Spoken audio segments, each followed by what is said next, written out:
बिस्मिल्लाहिर्रहमानिर्रहीम। अस्सलाम वालेकुम बच्चों। I hope all will be fine and enjoy your summer vacations. I am your math teachers. अस्सलाम वालेकुम बच्चों। अच्छा बच्चों, हम 4.4 स्टार्ट करते हैं। 4.4 जो है फॉर्म है कॉम्बिनेशन ऑफ 4.2 एंड 4.3। 4.2 में हमने पढ़ा रिपीटेड फंक्शंस, मतलब लीनियर फैक्टर हो और वो रिपीटेड हो। लीनियर फैक्टर मतलब और रिपीटेड का मतलब ये होता है कि x प्लस 2 का होल स्क्वायर, x प्लस 3 का होल स्क्वायर, x प्लस 1 का होल स्क्वायर, x प्लस 5 का होल स्क्वायर, इस तरह के फॉर्म हो और ऊपर स्क्वायर हो तो उसको हम बोलते हैं रिपीटेड फंक्शन। और 4.3 में हमने कल किया था कि इररिड्यूसिबल क्वाड्रेटिक इक्वेशंस, मतलब जो रिड्यूसिबल ना हो। अब जो यहाँ पे होगा 4.4, दोनों की combination, it means repeated and non reducible quadratic equation. Non reducible भी होगा और वो फंक्शन रिपीटेड भी होगा, उसके ऊपर स्क्वायर भी होगा, जैसे कि लाइक x स्क्वायर प्लस 2 का whole square, x square plus 4 का whole square, x square plus 5 का होल स्क्वायर। ये नॉन रिड्यूसिबल भी है एंड रिपीटेड फंक्शन भी है। ठीक है बच्चों, तो इस तरह का पहला क्वेश्चन इसका एक्सरसाइज था x cube over x square plus 4। अब ये टर्म को अगर आप गौर से देखें तो ये नॉन इररिड्यूसिबल क्वाड्रेटिक इक्वेशन है। ठीक है, और ये अगर आप स्केल देखें तो ये रिपीटेड को रिप्रेजेंट कर रहा है, तो इसका मतलब इररिड्यूसिबल फॉर्म रिपीटेड फंक्शन। अब उसके बाद हमें क्या करना है, इसको सॉल्व करना है बाय पार्शियल फ्रैक्शन से। पहले हम इसको पार्शियल फ्रैक्शन उसी मेथड से लिखेंगे जिस तरह हमने 4.3 एंड 4.2 को लिखा था। रिपीटेड है, first term with first power के साथ फर्स्ट टू वेरिएबल के नीचे आएगी क्योंकि इररिड्यूसिबल क्वाड्रेटिक इक्वेशन है। ax plus b divided by x square plus 4।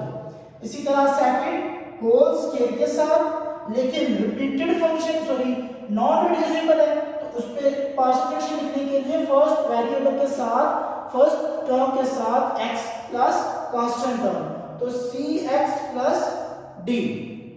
अब उसके बाद multiplying by both side x square plus 4। ठीक है, हम इसको मल्टीप्लाई करवाते हैं, जो इसके एलसीएम में है x स्क्वायर प्लस 4 का होल स्क्वायर। अब उसके साथ जब हम इसको मल्टीप्लाई करवाएंगे तो हमारे पास x cube equal to ax plus b into x square plus 4 cx plus d। अब यहाँ पे अगर देखें आपके पास कोई भी लीनियर फैक्टर नहीं है तो 4.2 में आपने लास्ट पार्ट किया था कोफिशिएंट, कंपेयरिंग कोफिशिएंट के जरिए से लास्ट टर्म मालूम की थी, तो इसमें कंपेयरिंग कोफिशिएंट ही करना है। यहाँ पे आपने ax को पहले मल्टीप्लाई करवाना है, फिर b को दोनों के साथ मल्टीप्लाई करवाना है और cx प्लस d, फिर सेम पावर वाली टर्म्स रीअरेंज करके पहले ax क्यूब आ गया, फिर प्लस bx स्क्वायर आ गया, फिर प्लस 4a प्लस c, दोनों के साथ आपके पास x है, तो ये दोनों x के कोफिशिएंट है, इससे हमने x कॉमन ले लिया। ठीक है, उसके बाद last constant term 4b plus d, उसको हमने यहाँ पे लिख दिया। अब उसके बाद comparing coefficient of x square x cube x square x and also constant terms. अब यहाँ पे हमने कांस्टेंट टर्म्स भी फाइंड करना है क्योंकि हमने जो हमारे पास फोर्थ वेरिएबल d है उसको मालूम करने के लिए कांस्टेंट टर्म्स लेनी पड़ेगी। फर्स्ट देखिए क्यूब को कंपेयर किया तो यहाँ पे ax क्यूब है, यहाँ पे भी क्यूब है, तो इसका मतलब है यहाँ पे क्यूब का कोफिशिएंट मौजूद है, तो a इज इक्वल टू 1 आ गया। x स्क्वायर का कोफिशिएंट सिर्फ यहाँ पे b है, लेकिन लेफ्ट हैंड साइड पे कोई भी नंबर नहीं है x स्क्वायर का, कोई कोफिशिएंट नहीं है, तो इसका मतलब है कि x स्क्वायर का दूसरी साइड पे कोफिशिएंट 0 है, तो इसी तरह b 0 आ गया, a 1 आ गया। Comparing coefficient of x 4a plus c is equal to 0। यहाँ पे देखिए तो ना x का है, ना कांस्टेंट का है, ना x स्क्वायर का है, तो ये भी 0। 4 a की वैल्यू 1, 4 into 1 4 आ जाएगा, 4 दूसरी साइड पे शिफ्ट होके -4 बन जाएगा, दूसरी की वैल्यू -4। अब यहाँ पे 4b plus d is equal to 0, b की वैल्यू 0 है तो 4 into 0 plus d is equal to 0, तो d इज इक्वल टू 0। आपके पास आंसर आ गया। फोर्थ वेरिएबल जो टर्म्स हमने लेट की थी उनका आंसर आ गया, तो वो इक्वेशन 1 के अंदर उन्हीं की जगह उनकी वैल्यू को प्लेस कर दें। यहाँ पे हम लिखेंगे putting the value of a b c and d in equation 1 x cube over x square plus 4 का whole square is equal to a की value 1 into x plus b की value 0 divide by x square plus 4 plus b c की value -4 plus 0 d की value 0 divide by x square plus 4 का whole square. फिर हमने rearrange कर दिए, हमारे पास इस टर्म का आंसर आ गया। ठीक है, अब क्वेश्चन नंबर 2 थोड़ा सा, क्योंकि इसमें फोर्थ पावर तक दी हुई थी तो इसीलिए मैंने इस क्वेश्चन को सॉल्व किया। x की power 4 plus 3x square plus x plus 1 divided by x plus 1 into x square plus 1 का होल स्क्वायर। इसमें लीनियर फैक्टर भी मौजूद है, इसमें इररेड्यूसिबल क्वाड्रेटिक इक्वेशन भी मौजूद है, इसमें रिपीटेड भी मौजूद है। ठीक है, ये लीनियर फैक्टर, ये इररेड्यूसिबल, ये रिपीटेड। ठीक है, तो जब आप इसको पार्शियल फ्रैक्शन में a के नीचे, क्योंकि सिंपल लीनियर फैक्टर है तो सिर्फ यहाँ पे a ओवर x प्लस 1 आएगा। इररेड्यूसिबल इक्वेशन है तो आपके पास bx plus c divide by x square plus 1, repeated है again dx plus e divided by x square plus 1 का होल स्क्वायर। इसको हम इसके डिनोमिनेटर से दोनों साइड पर मल्टीप्लाई करवाते हैं तो right hand side left hand side पे सिर्फ हमारे पास अपर वाली इक्वेशन और डिनोमिनेटर वाली सारी टर्म्स की क्रॉस से मल्टीप्लाई करवा रहे हैं तो वो कैंसिल होके आपके पास सिर्फ अपर वाली इक्वेशन बच जाएगी। एंड राइट हैंड साइड पे जो कैंसिल होते हैं, जो कैंसिल करवा के a के साथ x स्क्वायर प्लस 1 का होल स्क्वायर, b के साथ bx प्लस c के साथ x प्लस 1 एक बच गया, एक x स्क्वायर प्लस 1 की पावर कैंसिल तो x स्क्वायर प्लस 1 बच गया।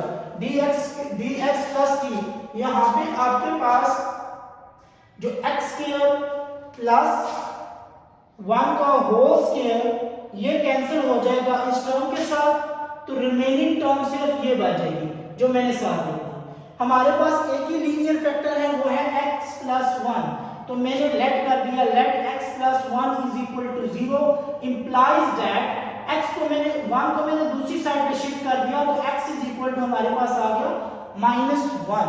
अब उसके बाद पुट इन इक्वेशन 2, इक्वेशन 2 ये जो हमने लेट की हुई है इक्वेशन 2 में पुट किया तो यहां से हमें a की वैल्यू मिल गई, सिंपलीफाई करने के बाद a is equal to -1 sorry plus 1। ठीक है, अब उसके बाद आप लोगों ने क्या करना है, क्योंकि यहाँ पे हमारे पास कोई भी लीनियर फैक्टर और नहीं मौजूद तो हम कंपेयरिंग कोएफिशिएंट का काम करेंगे। कंपेयरिंग कोएफिशिएंट करने से पहले आप में इस इक्वेशन नंबर 2 के अंदर जितने भी फैक्टर हैं, जैसे कि यहाँ पे मौजूद है मल्टीप्लाई हो रही है, यहाँ पे मौजूद है मल्टीप्लाई हो रही है, यहाँ पे स्क्वायर का फार्मूला, स्क्वायर के फार्मूले को मल्टीप्लिकेशन को सब सॉल्व करके उसके बाद हम इनको रीअरेंज करेंगे। जैसे मैंने यहाँ पे इनको मल्टीप्लाई करवाया हुआ है, ये देखिए। ठीक है, फिर मैंने क्या किया, जो इनके साथ मैंने ये वेरिएबल लिखे थे a b c d e को, इसको अंदर मल्टीप्लाई करवा दिया।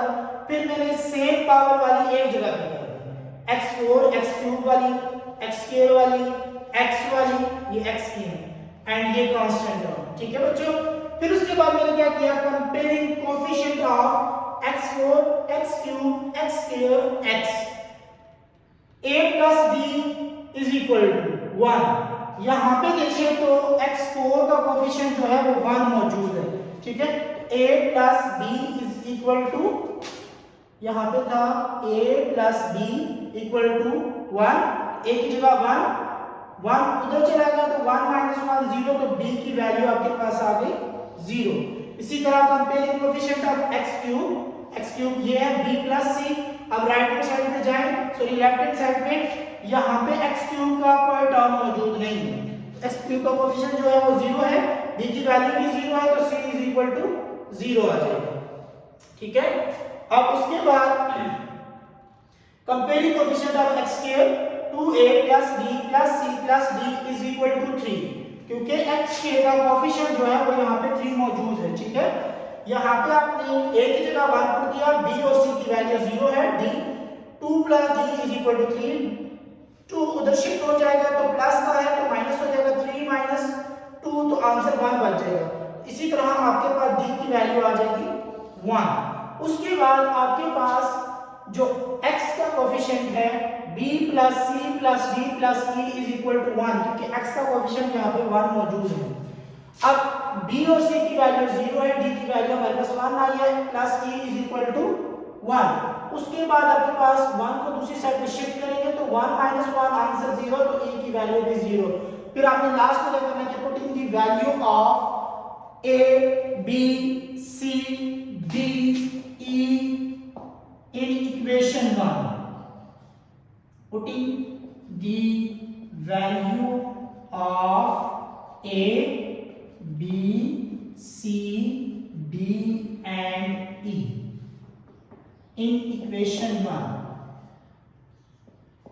अच्छा, इक्वेशन 1 क्या है आपके पास? x की power 4 plus 3x square plus x plus 1 divided by x plus 1 into x square plus 1 का whole square is equal to a की वैल्यू 1 है, 1 over x plus 1 plus b की वैल्यू आपके पास देखिए b और c की वैल्यू 0 है, b और c की वैल्यू क्या है?